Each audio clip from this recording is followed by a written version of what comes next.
The Sweet 16 is now the Evil Elite 8. Welcome into 2023 Magic Final 4 Villains March Madness Edition. I'm your host, Brian Perry. Last week, you chose to kill off 16 iconic Disney villains to cut the bracket in half, and guess what? This week, you've cut it in half again. So let's check the tape to see who you chose to murder off and who you chose to move on in the tournament to determine Disney's best baddie.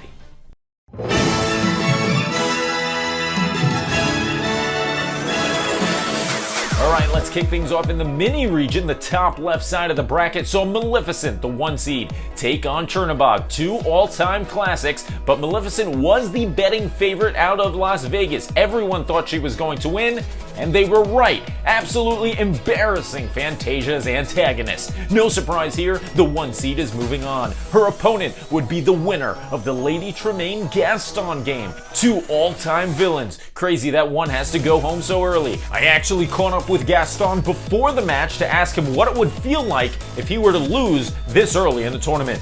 Gaston, how would you feel about losing early in the tournament? Why, it's more than I can bear. Great, thanks so much. Luckily, he won't have to bear it. Lady Tremaine is headed home, and Gaston is headed to the Evil Elite 8 for a battle with Maleficent. Check out the tail of the tape here. You know, Gaston's got the edge in a few categories, but Maleficent is the 1 seed for a reason. You'll be able to lock in your votes at the end of this episode. Let's continue on in the mini region now.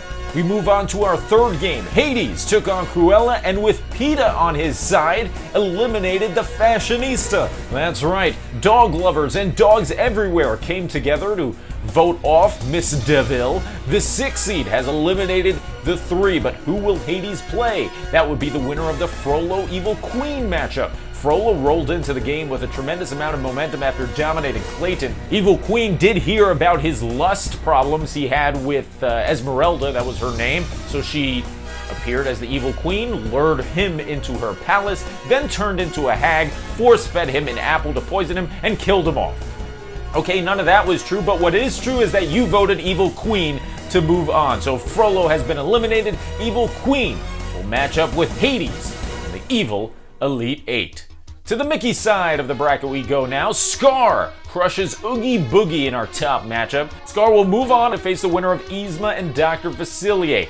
Yzma, the Cinderella story, the 12 seed who actually topped Captain Hook last week in the upset of the century, looking to continue the magical underdog Disney fairy tale we all know and love. Did you vote for her to continue this magical run? No, you didn't. Paging a doctor, Dr. Facilier specifically. You're needed in the Evil Elite 8. The Voodoo King will dance with Scar in the next round. Our 7th game saw Mother Gothel take on Jafar, Rapunzel's mother against the one-time Sultan. Your votes chose age over beauty, as Jafar narrowly escapes with a 52-48 win. He'll take on Ursula in the Evil Elite 8, as she killed off the already dead Ernesto de la Cruz pretty handily. Here's a look at your 4 matchups that you can now vote on. You get to choose who's headed to the Final 4 championship round. All great matchups. Be sure to comment and let us know which underdog out of these 4 matchups you believe has the best chance to pull off the improbable. I've been your host, Brian Perry. The Final 4 reveal will be next week, and then that will be your championship round. 4 villains. You get to pick one to be the greatest villain of all time. Once again, I've been your host, Brian. See you this Sunday for Jeopardy. Bye-bye.